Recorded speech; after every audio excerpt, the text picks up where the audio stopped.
हमारे सभी दर्शकों को सादर प्रणाम। जय श्री कृष्ण। आज हम फिर आपके लिए लाए हैं अगली कड़ी में षडाष्टक दोष को अन्य राशियों में समझाएंगे। जैसा कि मैं पूर्व के वीडियो में आपको बता चुका हूं कि मेष राशि वालों का विवाह वृश्चिक राशि से हो और वृषभ राशि वालों का विवाह तुला राशि से हो तो षडाष्टक बकुट दोष नहीं लगेगा। अब इसी क्रम को आगे बढ़ाते हुए दो जोड़े और बताऊंगा आज इस वीडियो में। यदि इन दो जोड़ों का आपस में विवाह हो तो इसमें षडाष्टक वाला बकुट दोष नहीं लगेगा। बकुट दोष लिखा हुआ होता है, जब आप कंप्यूटर में देखते हैं तो वहाँ केवल और केवल बकुट ही लिखा हुआ होता है। वहाँ यह नहीं लिखा हुआ होता है कि बकुट कौन सा है, जबकि वास्तव में बकुट तीन प्रकार के होते हैं: नवम पंचम बकुट, द्विद्वादश बकुट और षडाष्टक बकुट। नवम पंचम में सीधा अर्थ है नवी और पांचवी राशि। वर वधु आपस में एक दूसरे से नवा और पांचवा पड़े, राशियां एक दूसरे से नवी और पांचवी पड़े तो नवम पंचम बकुट देखा जाता है।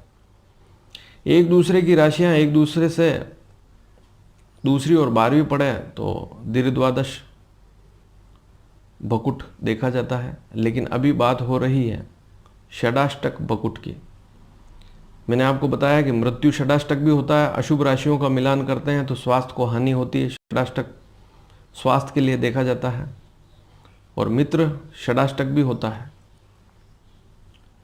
तो मित्र षडाष्टक में विवाह हो सकता है। तो आज दो जोड़े आपको बताऊंगा। षड अष्ट, षड का अर्थ 6 और अष्ट का अर्थ 8।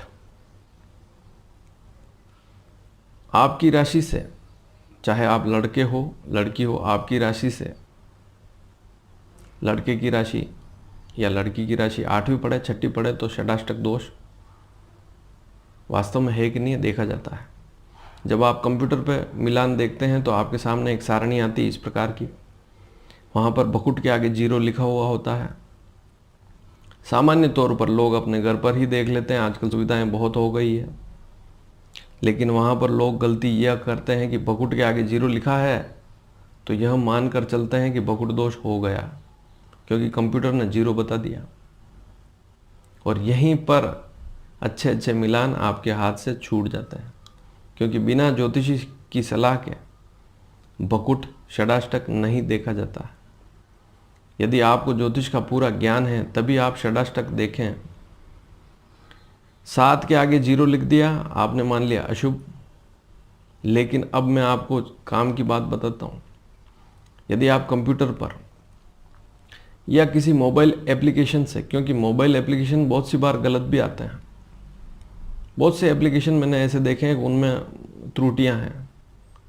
कहीं नक्षत्र होना क्या चाहिए, जन्म नक्षत्र क्या बता रहे हैं, गुण मिलान में भी फ्लक्चुएशन आता है। तो यदि आप कंप्यूटर सॉफ्टवेयर कोई अच्छा हो उससे गुण देखते हैं तो ज़्यादा अच्छा रहेगा। लेकिन आपको बकुट के ऊपर यह देखना होगा, बकुट तो 0 लिखा है, कोई बात नहीं, आपने मान लिया उसको अशुभ। लेकिन ऐसे अशुभ नहीं मानते हैं। आपको ऊपर इस चार्ट को ध्यान से देखें, ऊपर ग्रह मैत्री लिखा हुआ है। ग्रह मैत्री के 5 गुण होते हैं। आप जो मिलान देख रहे हैं उसको भी ध्यान से देखें, ग्रह मैत्री के आगे कितने गुण मिल रहे हैं। 0 है, 1 है, 2 है, कितना लिखा हुआ है। यदि 4 लिखा हुआ है, 5 लिखा हुआ है, ऐसी स्थिति है तो ग्रह मैत्री हो जाती है। अधिकतम 5 गुण ग्रह मैत्री के और न्यूनतम तो 0 भी होते हैं, लेकिन 4 गुण ले सकते हैं। 4 या 5 गुण लिखे हुए हैं ग्रह मैत्री के आगे तो बकुट वाला जो षडाष्टक है वह दोष समाप्त हो जाएगा। आपको जो गुण नीचे प्राप्त हो रहे हैं, ध्यान से देखें, 36 में से कोई न कोई गुण आपको प्राप्त हुए होंगे, चाहे वे 18 से कम ही क्यों ना हो। उसमें 7 गुण बकुट के और जोड़ दें आप, तो आपकी वास्तविक गुण मिलान की सारणी स्पष्ट हो जाएगी। गुण मिलान ऐसे नहीं कि आपने पंचांग में देख लिया जो गुण लिखे हुए हैं वही वास्तविक गुण होते हैं, या आपने कंप्यूटर में जो गुण देख लिए वही वास्तविक गुण होते हैं, क्योंकि बकुट के गुण तो जोड़ भी सकते हैं आप। ऐसे कई पंचांग भी छपते हैं भारत में जिन्होंने बकुट के दोष जोड़ रखे हैं। बकुट दोष नहीं हो रहा है षडाष्टक तो जोड़ रखा है, तो उसके गुण जुड़ जाएंगे और मिलान शुभ हो जाएगा। तो कल मैंने आपको बताया कि मेष राशि, यहाँ पर अब आप दूसरा चार्ट देखें, राशियों का चार्ट, मेष से वृश्चिक 8वीं पड़ती है और वृश्चिक से मेष 6ठी पड़ती है। तो कल के वीडियो में मैंने बताया था कि मेष वृश्चिक में षडाष्टक दोष नहीं लगेगा 6ठी और 8वीं पढ़ने के बाद भी। जब आप कंप्यूटर पे देखेंगे तो वहाँ पर 0 लिखा हुआ होगा, लेकिन मेष वृश्चिक में कभी भी षडाष्टक बकुट नहीं लगेगा, क्योंकि दोनों के राशियों के स्वामी मंगल हैं। आप ध्यान से देखें, दोनों के आगे स्वामी भी लिखे हैं मैंने। इसी प्रकार वृषभ और तुला के स्वामी, दोनों की राशियों के स्वामी शुक्र होते हैं। शुक्र देवता दोनों राशियों के स्वामी हैं, इसलिए वृषभ और तुला, वृषभ से तुला गिनेंगे तो 6ठी पड़ेगी, तुला से वृषभ तक गिनेंगे तो 8वीं पड़ेगी। इनमें षडाष्टक दोष नहीं लगेगा। लेकिन आज का विषय नया है, आज 2 राशियों के जोड़े और बता रहा हूँ, ध्यान से नोट कर लें। और यदि ऐसी स्थिति हो तो आप मिलान कर सकते हैं, विवाह कर सकते हैं, और जो गुण आवे न्यूनतम उसमें 7 गुण और जोड़ सकते हैं, कम से कम 6 तो जोड़ ही सकते हैं। तो अब मिथुन और कर्क के बारे में बताऊंगा। मिथुन राशि से 8वीं राशि पड़ती है, कौन सी गिने? इसी चार्ट से गिने 3 से, 3 4 5 6 7 8 9 10। मकर राशि मिथुन से 8वीं पड़ती है और मकर से मिथुन तक गिने तो 6ठी पड़ती है। अब मिथुन राशि के आगे स्वामी कौन लिखा है? बुध। और मकर राशि के स्वामी कौन है? शनि। तो बुध और शनि दोनों मित्र हैं।